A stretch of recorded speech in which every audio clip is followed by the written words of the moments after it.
നമസ്കാരം. കെട്ടിട നിർമ്മാണ പെർമിറ്റ് ഫീസ് കുറയ്ക്കാൻ സർക്കാർ തീരുമാനിച്ചിരിക്കുന്നു. 60% വരെയാണ് നിരക്കുകളിൽ ഉണ്ടാകുന്ന കുറവ് വരാൻ പോകുന്നത്. 80 ചതുരശ്ര മീറ്റർ വരെയുള്ള കെട്ടിടങ്ങളെ പെർമിറ്റ് ഫീസിൽ നിന്ന് കഴിഞ്ഞ വർഷം സർക്കാർ ഒഴിവാക്കിയിരുന്നു. 91 സ്ക്വയർ മീറ്റർ മുതൽ 300 സ്ക്വയർ മീറ്റർ വരെ വിസ്തീർണമുള്ള വീടുകൾക്ക് ചുരുങ്ങിയത് 50% പെർമിറ്റ് ഫീസ് കുറയ്ക്കുന്ന രീതിയിലേക്കാണ് പുതിയ നിരക്ക് എത്തിക്കുന്നത്.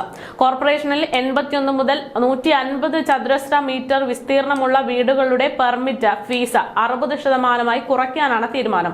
പുതിയ നിരക്കുകൾ ഓഗസ്റ്റ് 1 മുതൽ നിലവിൽ വരുമെന്നാണ് അറിയിച്ചിരിക്കുന്നത്.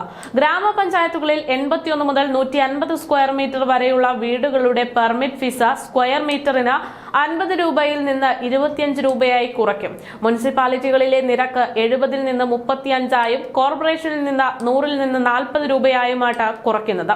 151 മുതൽ 300 സ്ക്വയർ മീറ്റർ വരെയുള്ള വീടുകളുടെ ഫീസ് പഞ്ചായത്തുകളിൽ സ്ക്വയർ മീറ്ററിന് 100 രൂപ എന്നതിൽ നിന്ന് 50 ആയിട്ടും മുനിസിപ്പാലിറ്റികളിൽ നിന്ന് 120-ൽ നിന്ന് 60 രൂപയായും കോർപ്പറേഷനിൽ നിന്ന് 150-ൽ നിന്ന് 70 രൂപയായുമാണ് കുറയ്ക്കുന്നത്.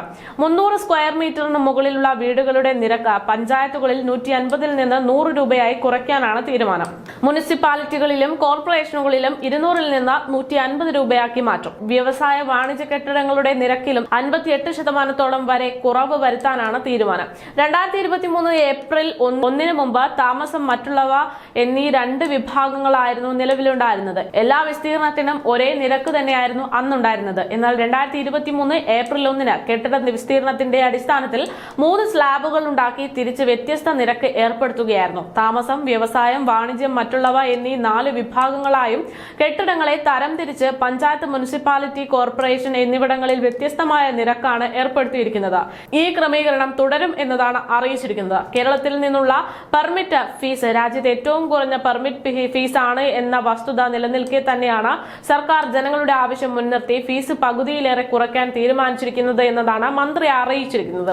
പക്ഷേ ഇത് യഥാർത്ഥത്തിൽ തെറ്റുതിരുത്തലിന്റെ ഭാഗമായി ജനങ്ങളുടെ കണ്ണിൽ പൊടിയിടാൻ വേണ്ടിയിട്ടുള്ള നടപടിയാണ് എന്ന തരത്തിലുള്ള നിരവധി അഭിപ്രായങ്ങൾ ഉയരുന്നുണ്ട്. അതായത് കേരളത്തിൽ വലിയ രീതിയിലാണ് ലോക്സഭാ തെരഞ്ഞെടുപ്പുമായി ബന്ധപ്പെട്ട CPM-ന് പതനമുണ്ടാകുന്നത്. ഇടത് സർക്കാർ വളരെയധികം ജനങ്ങളെ ദ്രോഹിക്കുന്നു എന്ന തരത്തിലുള്ള റിപ്പോർട്ടുകൾ പുറത്തു വരുന്നത്.